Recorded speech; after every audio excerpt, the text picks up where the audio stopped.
안녕하세요. 네, 안녕하세요. 구독자 여러분. 좀 저희가 업로드가 조금 늦어졌죠? 많이 늦었죠. 휴가가 네, 좀 길었습니다. 네, 휴가가 좀 길게 하다 보니까 어디 뭐 절에 다녀오셨나요?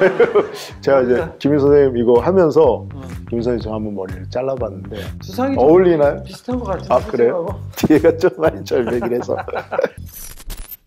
이제 1편에서는 김인 선생님의 그 성장 과정, 네. 그 레슬링의 그 데뷔 시점을 이제 말씀을 드렸고, 이번에는 이제 그 전환점이 되는 네. 역도산 선생님의 사망. 네. 김인 선생님의 그 지금 일대기를 다루는 네. 순간이긴 하지만 그분을 좀 알고 가는 의미에서 그분이 1923년 그 한경남도 출생이세요. 네. 그 18세 나이로 한경남도에서 관부 연락선 그걸 타고 일본으로 밀양을 하죠. 네. 이게 보니까 김인 선생님하고 비슷해요. 그 히스토리가 네. 좀 비슷해요. 비슷해요. 제일 먼저 이제 시작한 게 한국인을 속이고 수모로 시작했죠. 네, 네. 그거는 이제 우리가 이제 그 역도산 선생님 그 영화화된 네, 네. 수모를 잘했지만 차별과 이런 여러 가지 역경으로 인해서 중간에 그만두죠. 네. 그러면서 이제 프로레슬링을 하셨고 아주 짧은 시간에 이제 대흥행을 하게 되죠. 김인 선생님에서 가장 중요한 시기, 전환점이 되는 시기에 그 날짜에 스승인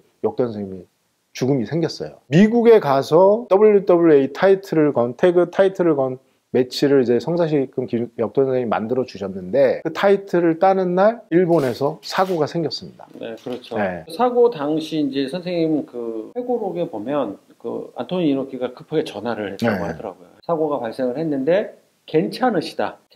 그 시합 바로 전이었어요. 그렇죠. 네. 그래서 뭐 올까도 했지만 워낙 중요한 시합이라 그 시합을 포기할 수 없는 상황이기 네. 때문에 그리고 또 미국이라는 거리가 뭐 그렇죠. 쉬운 거리도 아니고 좀 그러니까 역도산 선생님이 뭐 피습을 당했지만 경미하다. 2주 정도의 진단밖에 안 나왔다. 네, 그래서 좀 안심을 하고 아마 시합을 계속 하셨던 것 네. 같아요. 말 그대로 세계 타이틀, 그렇죠. WWA 태그 타이틀 매치에서 승리를 하면서 12월 9일 날 이 타이틀을 땁니다. 이 기쁜 소식을 얼마나 전하고 싶었을까요? 그렇죠. 근데 이제 이게 타이틀이 한 번 땄다고 해서 뭐 영구적으로 되는 것도 아니고 타이틀을 땄기 때문에 방어전을 또 한 번 치러야 됐어요.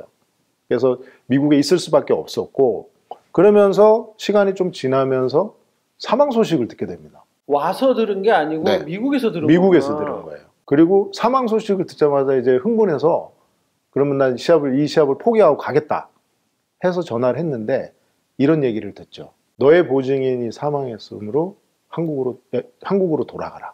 일본으로 오지 말란 얘기를 들으셨답니다. 이 사고가 우리가 이제 짚고 넘어가야 될 게 필연적이냐 우연이냐 네. 이런 게 좀 아직까지도 불분명한 게 있어요. 뭐 어떤 게 정확한 건 없어요, 사실은. 네. 근데 이게 이제 사고는 김일 선생님 입장에서는 어느 정도 예상이 돼 있었다. 네. 워낙 그 주변에 위협을 많이 했었고 언제든지 이런 사고가 생겼을 거라고 예상을 하고 있었다라고 말씀을 하셨어요. 이 프로레슬링 시합이 지역의 특성을 살리다 보니까 저희가 홍보를 못해요. 그 지역 유지나 지역에 오래 사는 이제 뭐 야쿠샤 네. 그런 분들이 티켓을 팔아서 흥행을 해요. 그래서 서로 상부상조하는 그렇죠. 윈윈하는. 유인하는 그런 조직이 됐고 그런 사업 문화가 돼 있었는데 여러 가지로 좀 문제가 됐던 것 같아요. 그리고 또 그 사람들의 행동이나 이런 게 운동선수들한테 맞지 않고 서로 이해관계가 엇갈리다 보니까 좀 무시했던 거, 좀 폭력적이었던 게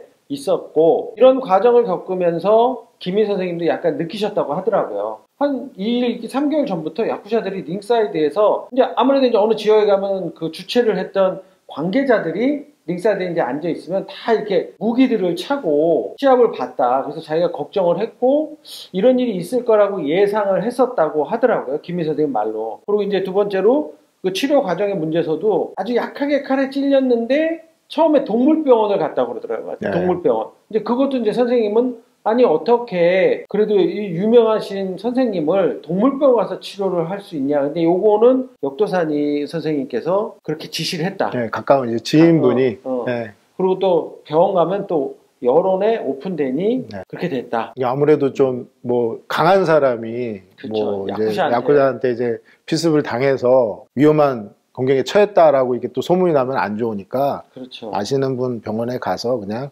뭐 경미한 사고니까 간단하게 수술하면 되겠다라고 또 생각을 하신 것 같아요. 이런 역도산 피습으로 인해서 우리 선생님의 입지가 많이 달라졌고 판도가 많이 흐려졌어요. 사실 만약에 역도산 선생님이 안 돌아가셨으면 모르긴 몰라도 김일 선생님이 바로 후계자로 이어지면서 아마 또 다른 그렇죠. 또 다른 양상이 됐을 것 같아요. 역도산 선생님의 피습이 우연이지만 언젠가 일어날 수밖에 없었다.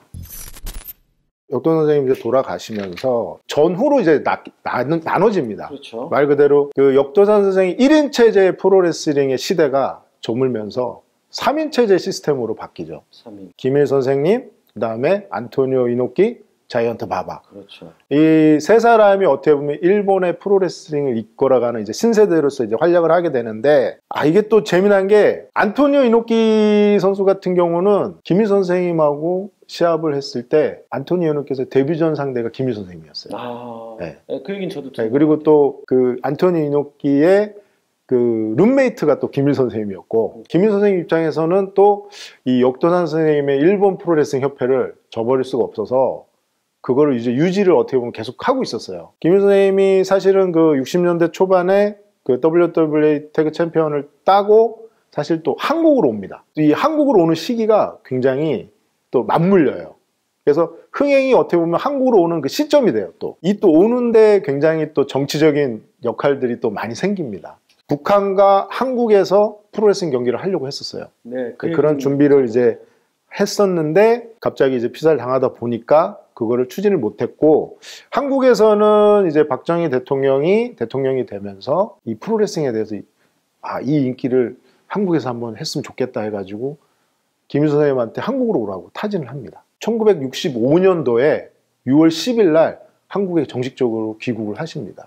근데 이때가 아직까지 국교가 수립이 안 돼 있었어요. 근데 오시고 얼마 안 있어서 한일 간 국교가 성립이 됩니다. 그 일본에 그 흥행했고 일본 국민들의 자존감을 높였던 게 프로레슬링은 그렇죠. 분명할 것이고, 그거를 박정희 대통령은 너무나 잘 알고 있고 그거를 할 수 있는 사람은 김일성 선수밖에 없다. 네, 그래서 한국에서 해달라고 이제 요청을 합니다. 국교가 이제 수립되는 과정에서 또 역할도 또 하셨고, 네, 그러면서 한국에 이제 정착을 하게 되는데, 한국에서 딱 와서 보니까 프로레슬링을 하고 있네요. 전혀 이제 외국에서 들어온 게 아니고, 그렇죠. 자체적으로 한국에서 국내 토종 프로레슬링 시합이 열리고 있었던 거예요. 대단하신 네. 거죠, 그분도. 뭐 이제 장윤철 사모님 뭐 또 간단하게 말씀을 드리면, 부산에서 말 그대로 아마추어 레슬링으로 굉장히 유명하셨던 분이에요. 이분하고 또 의기투합한 게 청기덕 씨. 청기덕. 네, 청기덕 사모님하고 두 분이서 국내에서 프로레슬링을 시작하고 있었던 거예요. 이게 어떻게 보면 이제 해외파하고 국내파하고의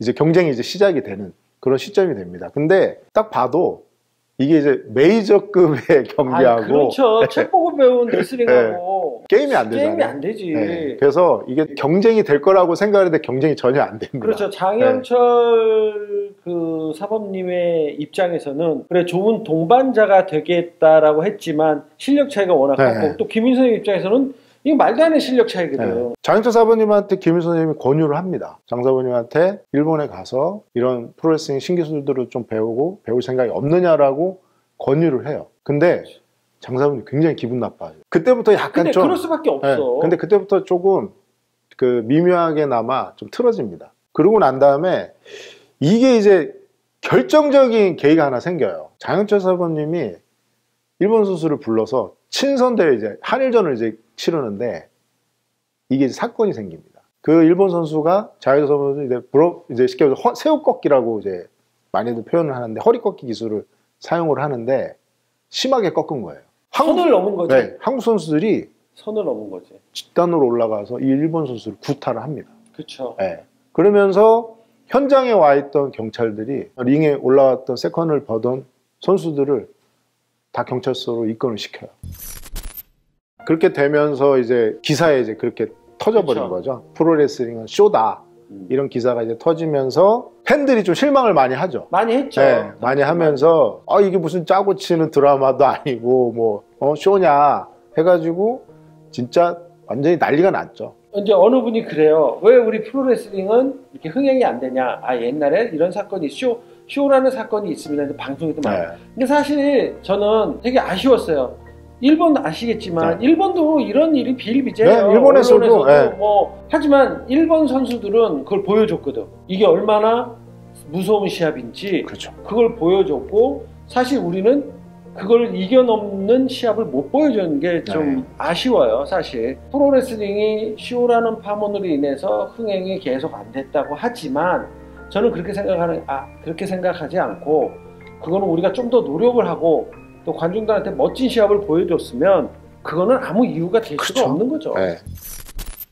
거문도에 지금도 이제 있지만 김일 체육관이 있죠. 네. 네, 김일 이제 선생님을 기리는 동상도 있고 나라에서 후원을 굉장히 많이 해줍니다. 그래서 이제 제가 들었을 때는 그 장충체육관 역시 이제 어떤 우리가 정기적으로 시합을 그 당시 시합을 할 체육관이 없다 네. 규모의 네. 김일 체육관을 지금의 이제 따지면 이제 문화체육관에다가 설계해서 만들죠. 그러고 난 다음에 이제 그게 이제 나중에는 문화체육관으로 바뀌고 뒤에 얘기는 사실은 정치적인 얘기들이 좀 많아서 그렇죠. 얘기하기가 좀 애매하지만 사실 그 또 이제 시대적으로 넘어가게 되면 박정희 대통령이 서거하면서 돌아가시면서 이 또 프로레슬링 한국 프로레슬링이 몰락해 버립니다.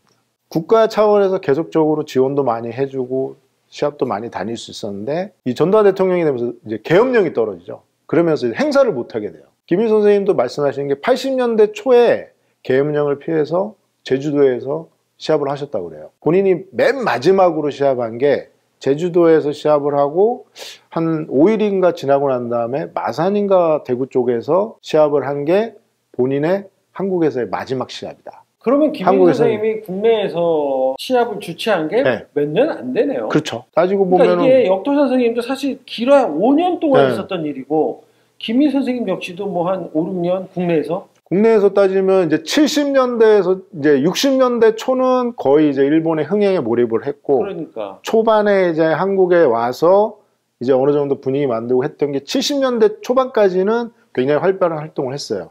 그리고 70년대 후반부터 이제 80년대까지는 이제 띄엄띄엄 하셨는데 이때는 조금 이제 해외 쪽으로 선수들 파견이라든가 이런 부분을 많이 하셨고 여러분들이 아시다시피 이제 그 75년도에 이 문화체육관이 이제 개관을 하면서 프로레슬링 문화생 1기생들을 모집을 해요. 네. 이때 이제 뽑히신 분이 이영표, 네, 이영표 관장님과 이제 양승희 역발산, 그다음에 뭐 양승희, 네, 양승희, 그다음에 뭐 임대수 관장님 뭐 여러 분들이 이제 문화 1기생으로 이제 들어오죠. 그렇죠. 근데 한 100명 정도가 모집이 됐대요. 김일 선생님이 이제 뭐 후계자도 양성을 하지만 네. 사실 그 쇼라는 파문 이후로 네. 흥행에 많은 문제가 생기죠. 네네. 그러면서 선생님이 돌연히 이제 사업을 쪽으로 이제 하세요. 네네. 수백 건의 사기를 당하셔요. 그러니까 어떤 사업적인 지식이 없는 상태에서 돈은 있고 그러다 보니까 마음의 병, 육체의 병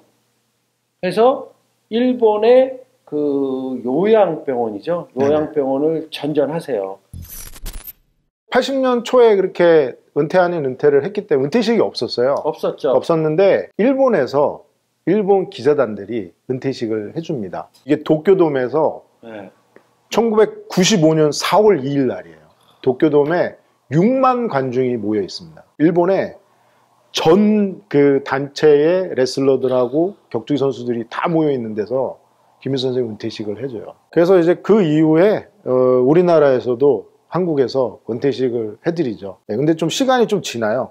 2000년도에 3월 25일 날 장충체육관에서 그렇죠. 예, 국내 이제 은퇴식을 합니다. 이때 이제 그 체육훈장 맹호장을 또 수여받으시고 훈장 받으셔야죠. 예, 장현수 사부님은 얘기를 우리 아까 했었잖아요. 그러니까 장현수 사부님하고 좀 안 좋은 기억들 그런 걸 좀 풀고 싶어 하셨어요. 네. 그래서 언론에 나왔었죠. 네, 그래서 그 장현수 사부님이 몸이 굉장히 안 좋아서 김해 어디 요양병원에 계시다는 얘기를 듣고 가십니다. 직접 2006년 2월 달에 만나요. 네. 예, 이때 만나서 회포를 푸십니다. 근데 장사부님 참 아이러니하게도 2월 달에 이렇게 만나 뵙고 8월 달에 장현철 사장님 돌아가요. 또 얼마 안 있어서 김일 선생님이 또 2달 만에 돌아가시죠. 하여튼 저도 이제 뭐 우리가 후배 입장에서 네. 김일 선생님의 이제 어떤 순간순간들을 이제 리뷰를 하면서 이게 참 아쉬워요. 이렇게 좀 시대적으로 사실 일본 같은 경우는 어떻게 됐든 아직까지 흥행을 이어갔고 사실 우리도 그럴 수 있었거든. 참 돌이켜보면 너무 아쉽고 저희가 그 선생님의 명성을 끝까지 이어받아서 많은 좀 부활을 했으면 좋았을 텐데 저희도 이제 그런 여건이 안 되다 보니까 핑계죠. 네. 핑계고 이 시점에서 우리가 김희 선생님의 그 역사적인 순간을 다룰 수 있어서 너무 행복했고 그리고 이제 뭐 김 선생님 이후로 뭐 많은 선배분들도 계시지만 네. 저희가 이제 현역으로 현재 뛰고 있는 그런 선수들을 좀 모셔다가 그렇죠. 네, 얘기를 좀 한번 해보는 게 어떨까? 또 그분들이 돼가고. 알고 있는 비하인드 스토리가 또 많이 있고 그렇죠. 또 우리 구독자분들이 재밌어 하시는 내용들이 많기 때문에 프로레슬링이 현재 어떻게 가고 있는지 그리고 앞으로 또 어떻게 해야 되는지 한번 얘기도 한번 들어보고 그런 시간을 가져보도록 하겠습니다. 네, 감사합니다. 그리고 형님 조태꾸알 해야죠. 구독자 여러분 조태꾸알 사랑합니다. 다음 시간에 또 봐요.